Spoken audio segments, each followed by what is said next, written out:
নমস্কাৰ বন্ধু বান্ধৱীসকল মই গভ জব এলাৰ লগতে ভিডিঅ'টোলৈ স্বাগতম জনাইছোঁ যে বন্ধুসকল পুনৰ পদ খালী হ'ল এছাম পেট্ৰল কেমিকেল লিমিটেডৰ ফালৰ পৰা আৰু এই পোষ্টকেইটা হৈছে operator technical firemen helper peon আৰু বেৰবাৰ আৰু এই পোষ্টকেইটা টোটেল পোষ্ট আছে 31টা যে বন্ধুসকল এই পোষ্টকেইটা যদি আপোনালোকে এপ্লাই কৰিব বিচাৰে বা আবেদন কৰিব বিচাৰে কেনেকুৱা ধৰণৰ কোৱালিফিকেশ্যন লাগিব বা কেনেদৰে এপ্লাই কৰিব আৰু এপ্লিকেশ্যন ফিজ দিব লাগিব নে নালাগিব সকলোখিনি মই এই ভিডিঅ'টোত জনাই দিম আপোনালোকে এই ভিডিঅ'টো শেষলৈকে চাই থাকিব স্কিপ নকৰিব যাতে এই পোষ্টকেইটাত এপ্লাই কৰা যাতে আপোনালোকৰ কোনো প্ৰব্লেম নহয় আৰু ভিডিঅ'টো আৰম্ভ কৰাৰ আগতে এতিয়ালৈকে চেনেলটো ছাবস্ক্ৰাইব কৰা নাই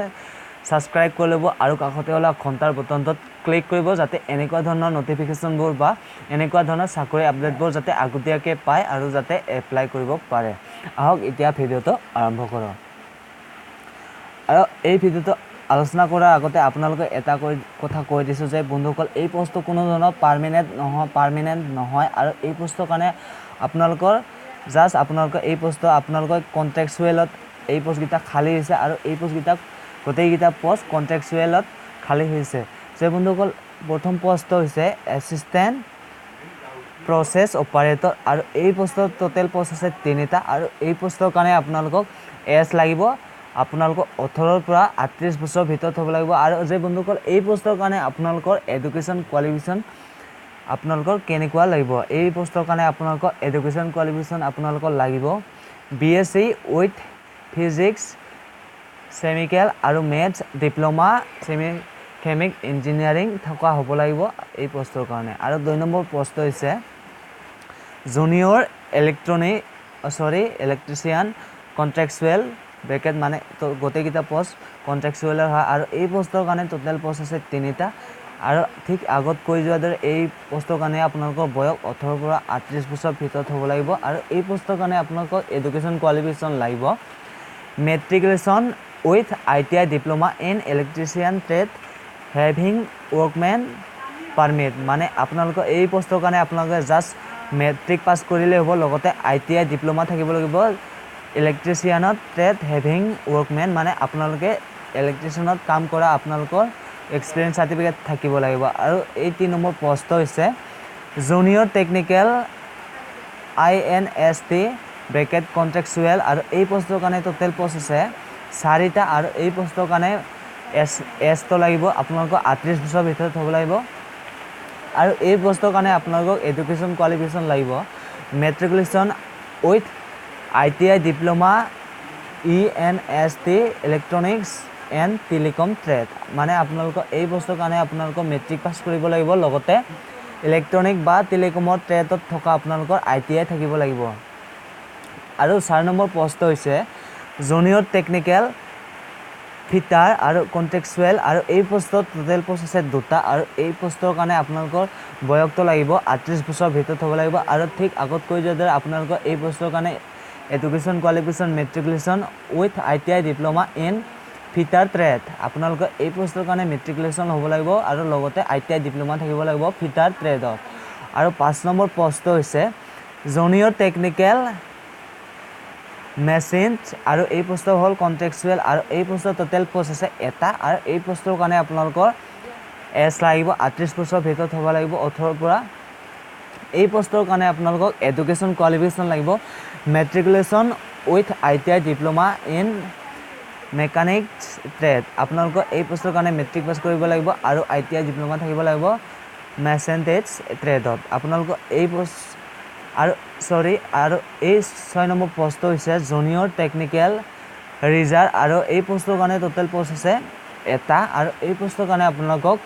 এজটো লাগিব 38 বছৰৰ ভিতৰত হ'ব লাগিব 18ৰ পৰা আৰু এই পোষ্টৰ কাৰণে আপোনালোকক এডুকেশ্যন কোৱালিফিকেশ্যন লাগিব মেট্ৰিক পাছ লগতে ITI ডিপ্ল'মা থাকিব ৰিজাৰ্ভ ট্ৰেডত আৰু 7 নম্বৰ পোষ্টটো হৈছে জুনিয়ৰ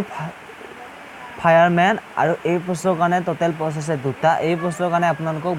বয়স 38 বছৰৰ ভিতৰত হ'ব লাগিব আৰু এই পোষ্টৰ কাৰণে আপোনালোকক এডুকেশ্যন কোৱালিফিকেশ্যন লাগিব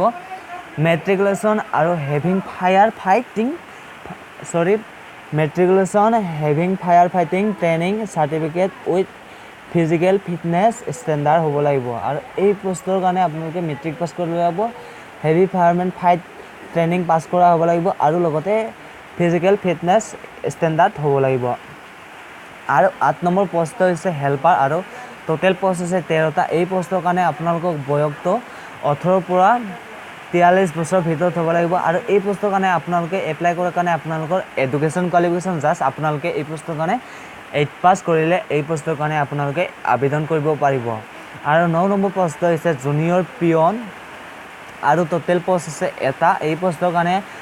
এজটো লাগিব মানে বয়সটো লাগিব 18 পৰা 43 বছৰৰ ভিতৰত হ'ব লাগিব। আপোনালোকে এডুকেশ্যন কোৱালিফিকেশ্যন এই পোষ্টৰ কাৰণে আপোনালোকে জাষ্ট 8 পাছ কৰিলে হ'ব আপোনালোকে এই পোষ্টৰ কাৰণে। আৰু 10 নম্বৰ পোষ্ট হৈছে জুনিয়ৰ কুক কাম বেৰিয়াৰ আৰু এই পোষ্টৰ কাৰণে টোটেল পোষ্ট হৈছে এটা। আৰু এই পোষ্টৰ কাৰণে আপোনালোকক এজটো লাগিব 18 পৰা 43 বছৰৰ ভিতৰত হ'ব লাগিব আৰু এডুকেশ্যন কোৱালিফিকেশ্যন লাগিব। আপোনালোকে জাষ্ট এই পোষ্টৰ কাৰণেও আপোনালোকে 8 পাছ কৰিলে আপোনালোকে এই পোষ্টকেইটাত আপোনালোকে আবেদন কৰিব পাৰিব বা এপ্লাই কৰিব পাৰিব। আৰু এই পোষ্টৰ কাৰণে আপোনালোকক এজ ছিলেকশ্যন কোনটো কেটেগৰীত কিমান দিয়া হৈছে আপোনালোকক সকলোখিনি জনাইছোঁ। যিসকল ST আৰু SC কেণ্ডিডেট আছে সেইসকলৰ বাবে 5 বছৰ এজ ছিলেকশ্যন দিয়া হৈছে মানে 5 বছৰ এজ ৰেহাই দিয়া হৈছে। যিসকল OBC MOBC আৰু নন ক্ৰিমি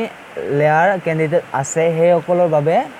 3 বছৰ ৰেহাই দিয়া হৈছে আপোনালোকে এই পোষ্টৰ কাৰণে। আৰু এই পোষ্টৰ কাৰণে আপোনালোকে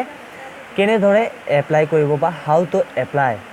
application should be sent by ordinary speed post. আপোনালোকে এই পোষ্টৰ কাৰণে কোনো ধৰণৰ অনলাইন যোগে আবেদন কৰিব নোৱাৰে। আপোনালোকে এই পোষ্টৰ কাৰণে আপোনালোকে জাষ্ট পোষ্ট অফিচৰ যোগেদি বা পোষ্ট অফিচৰ যোগেৰে আপোনালোকে এই পোষ্টৰ কাৰণে স্পীড পোষ্ট কৰিব লাগিব। আৰু লগতে আপোনালোকৰ এপ্লিকেশ্যন ফৰ্মখন আপোনালোকক মই ডেছক্ৰিপশ্যনত দি দিম, আপোনালোকে তাৰ পৰা দাই ফিল আপ কৰি আপোনালোকে পঠিয়াই দিব লাগিব। আৰু পঠিয়াই দিয়াৰ ঠিকনাখিনি সকলোখিনি জনাই দিম, আপোনালোকক ভিডিঅ'টো চাই থাকিব লাগিব। আৰু এই পোষ্টৰ কাৰণে আপোনালোকে এপ্লাই কৰাৰ কাৰণে আপোনালোকে কিছুমান ডকুমেণ্টছ বা তথ্য দিব লাগিব। আপোনালোকৰ যিটো বায়'ডাটা আছে বায়'ডাটাটো দিব লাগিব। আৰু আপোনালোকৰ যিবোৰ চাৰ্টিফিকেট আছে বা যিবোৰ ৱৰ্ক এক্সপিৰিয়েঞ্চ বা আপোনালোকৰ যিবোৰ ITI চাৰ্টিফিকেট আছে আপোনালোকৰ চাৰ্টিফিকেট আছে সকলোখিনি চাৰ্টিফিকেট বা আপোনালোকৰ যিখিনি এডুকেশ্যনৰ চাৰ্টিফিকেট আছে যেনে ধৰা এজ কাষ্ট এক্সপিৰিয়েঞ্চ আপোনালোকৰ 8 পাছ চাৰ্টিফিকেট বা 10 পাছ চাৰ্টিফিকেট যিখিনি আপোনালোকৰ ডকুমেণ্টছ আছে বা নথি পত্ৰ আছে সকলোখিনি ডকুমেণ্টছ কপি কৰি আপোনালোকে জাষ্ট আপোনালোকে সেলফ এটাষ্টেড কৰিব লাগিব। মানে আপোনালোকে গোটেইবোৰ কপিত আপোনালোকে সাইন কৰিব লাগিব। আপোনালোকে সাইন কৰি আপোনালোকে যিখন আপোনালোকে ফৰ্ম ফিল আপ কৰিব আৰু সেই ফৰ্মখনত আপোনালোকে এই পোষ্টৰ পাব্লিছিং কৰাৰ বা আপোনালোকে এই পোষ্টৰ লাষ্ট ডেটৰ আপোনালোকে 20 দিন আগতীয়াকৈ দিব লাগিব। সেই 20 দিন আগতীয়াকৈ দিলেহে আপোনালোকৰ এই পোষ্টৰ কাৰণে আপোনালোকে বা এই এপ্লিকেশ্যনখন আপোনালোকৰ একচেপ্ট হ'ব। আৰু এই পোষ্টৰ কাৰণে আপোনালোকে গোটেইখিনি নথিপত্ৰ সেলফ এটাষ্টেড কৰি কিনে আপোনালোকে যিখন ফৰ্ম মই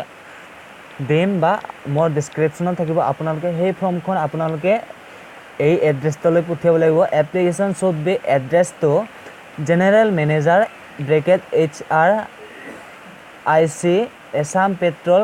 chemical Limited Nampur PO Parbatpur 786623 district Dibrugarh Assam. আপোনালোকে এই ঠিকনাটোলৈ বা এই এড্ৰেছটোলৈ যাই আপোনালোকে এপ্লাই কৰিব পাৰিব বা এই এড্ৰেছটোত আপোনালোকে এপ্লাই কৰিব লাগিব আপোনালোকৰ এই পোষ্টৰ পাব্লিছিং হোৱাৰ 20 দিন আগত। আৰু এই পোষ্টৰ কাৰণে আবেদন কৰা আপোনালোকৰ ইম্পৰ্টেণ্ট ডেট হৈছে আপোনালোকে 31/7/2019 তাৰিখৰ পৰা আপোনালোকে 19/8/2019 তাৰিখৰ ভিতৰত আপোনালোকে এই পোষ্টৰ আপোনালোকৰ এপ্লিকেশ্যন ফৰ্মখন যাই পোৱাকৈ আপোনালোকে দিব লাগিব আপোনালোকৰ এই ঠিকনাটোলৈ। আৰু এই ভিডিঅ'টো আজিৰ ভিডিঅ'টো এইখিনিয়ে আছিল বন্ধুসকল। যে ভিডিঅ'টো যদি ভাল লাগিল প্লিজ ছাবস্ক্ৰাইব কৰিব আৰু লাইক কৰিব, কমেণ্ট কৰিবলৈ একেবাৰেই নাপাহৰিব যাতে এনেকুৱা ধৰণৰ চাকৰি আপডেটবোৰ পায় যাতে আৰু আগতীয়াকৈ এপ্লাই কৰিব পাৰে।